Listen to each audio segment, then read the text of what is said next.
Former Cuba police officer and member of the New Mexico National Guard pleaded guilty today to driving drunk and killing two people in May of 2021. Brandon Barber went the wrong way on I-25, crashing head-on into several vehicles. News 13's George Gonzalez is live downtown at District Court this evening with the details on what prompted Barber to change his plea. George?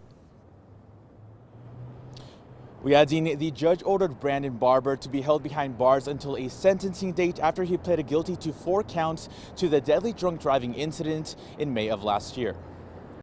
Count 1, homicide by vehicle, driving while under the influence of intoxicating liquor or drugs. It's a second-degree felony. How do you plead? Guilty.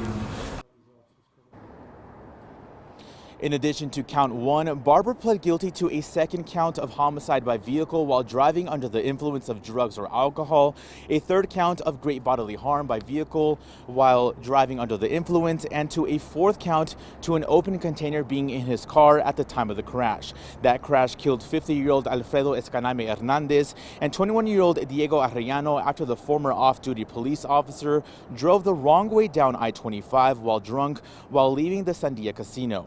Now, Barber's attorney saying his client wanted to bring closure to not only the victim's family, but to his own family as well. He understands the gravity of what happened, the tragedy to all the families, including his own, and he wanted to own what happened. I think what he did today was admirable, not putting the family through a horrible trial. That is not something he wanted to do, particularly this time of year.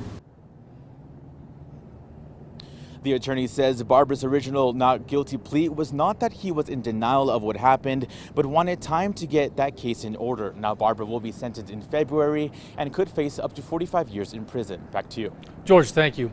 Brandon Barber's trial was set to begin on Monday. Barber was fired by the Cuba Police Department after that accident.